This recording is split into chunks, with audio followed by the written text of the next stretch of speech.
William Miller in 1844 AD. Miller and his followers await the Lord Jesus Christ in 1844. They are prepared for him, for the end of the world, for the last judgment. Winter comes and goes by. Spring comes and goes by. Now they hope for the summer, but that season, too, goes by without the end of the world, without rapture. And finally they put all their hopes in winter before the year ends. Only in that year there will be the second advent, the Bible states. Any other year is impossible, Miller knows with absolute certainty until the end of his life. The Adventists experience the greatest disappointment at the end of the year when they do not see our Lord return for all to see in heaven with his host of angels.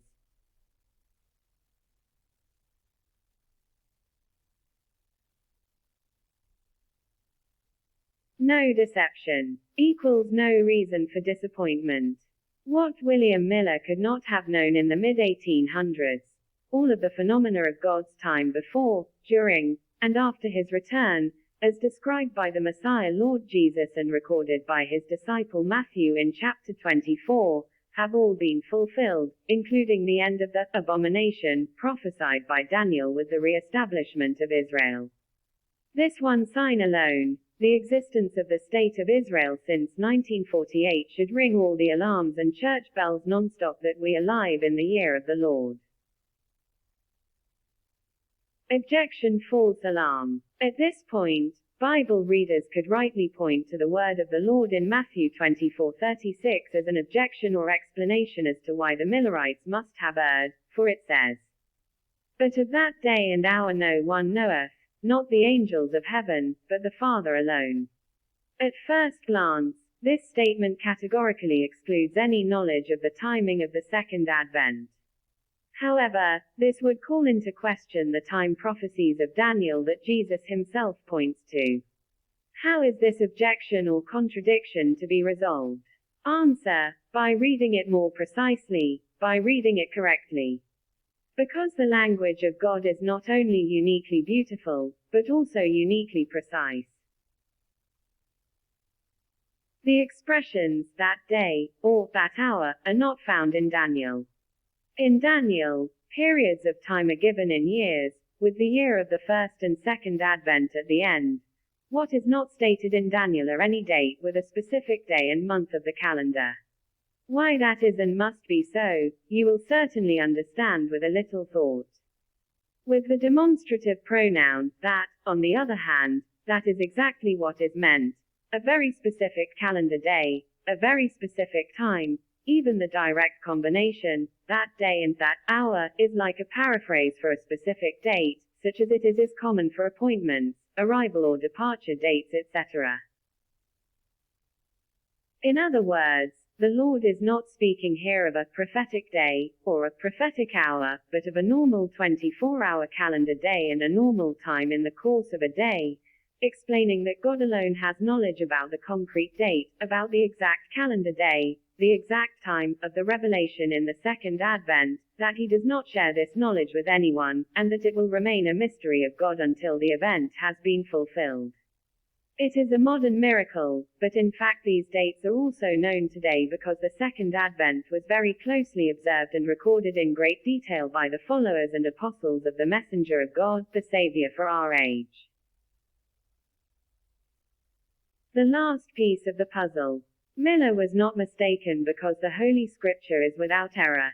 The year of Christ's return, 1844 AD, was God's immutable decree in his 2,300-year plan of salvation for mankind, and that divine decree was fulfilled punctually. The proofs of the correctness of this reality are chapters 9 and 8 in Daniel's vision.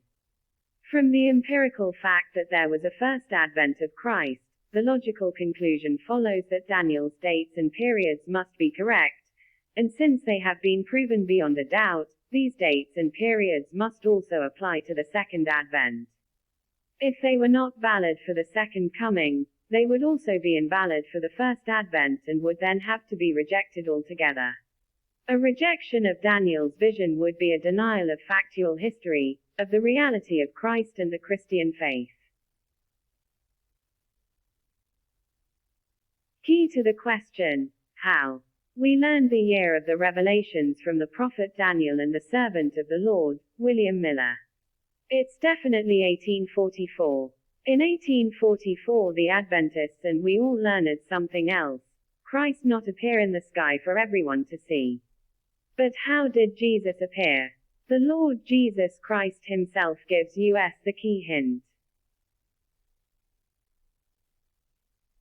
Just as Daniel's time prophecy has been overlooked throughout the ages, just as amazing and unbelievable is the case that also the clues regarding the manner of the Lord's appearance in the second advent have been completely overlooked or deliberately ignored in all these centuries, despite the Lord's warning. Behold, I come as a thief.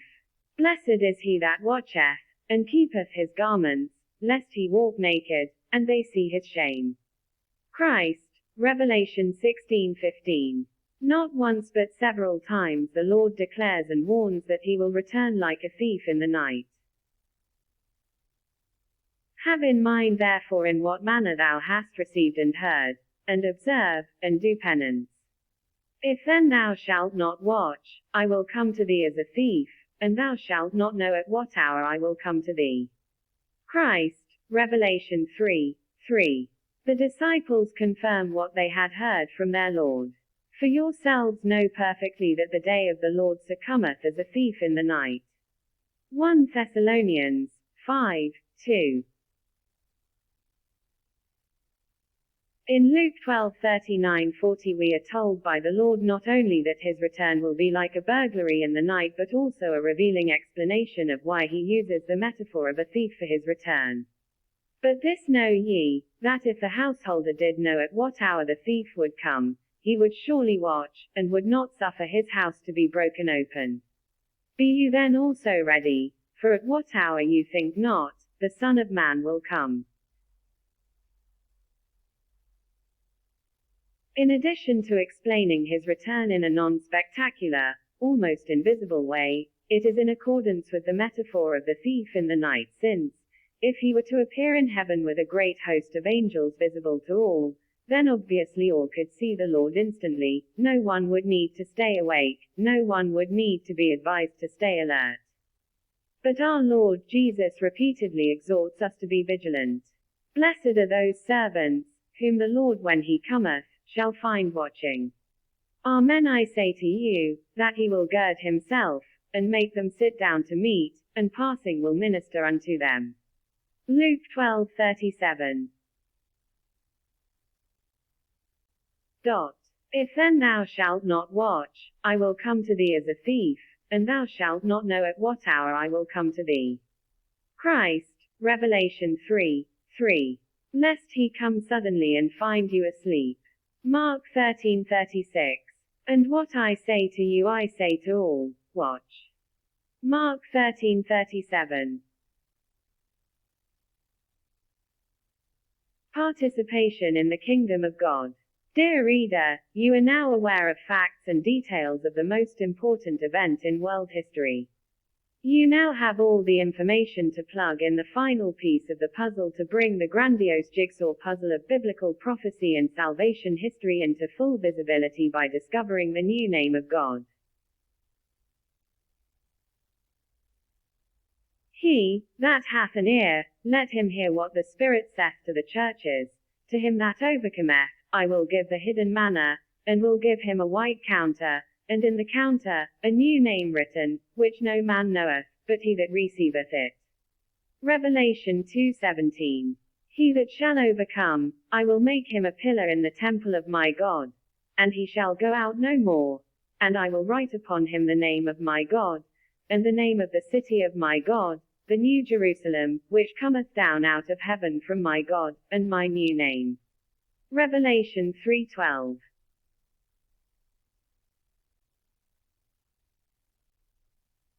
Those who already know the most holy name, and it's statistically about 1% of the world's population, as I have been allowed to learn through the undeserved grace of God, can attest to you that this whole picture is real, that we indeed live in the day of God, that you will see a unique painting. No, you will see a panorama of paintings and each one of the most wonderful splendor. You will discover the greatest treasure of all, the world treasure of all history, the world treasure of creation yesterday, today and tomorrow.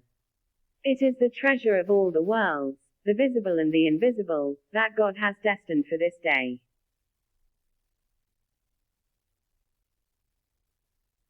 However, please remember this principle and this insight in your search, and when you have found the new name of God, do not repeat the mistake of the Jews whose idea of the Messiah was different than the Messiah Jesus Christ in person and in life.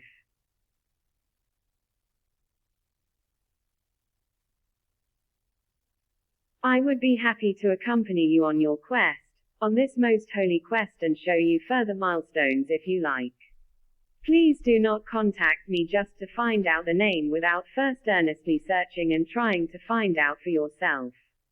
You will then experience a very special joy, the greatest joy imaginable, when you have become an owner of the world treasure through your own effort and thus have met the Spirit of truth who will teach you all truth. John 16:13. I would be very happy to hear about it, very curious to witness as you get to know the most precious name in heaven and on earth.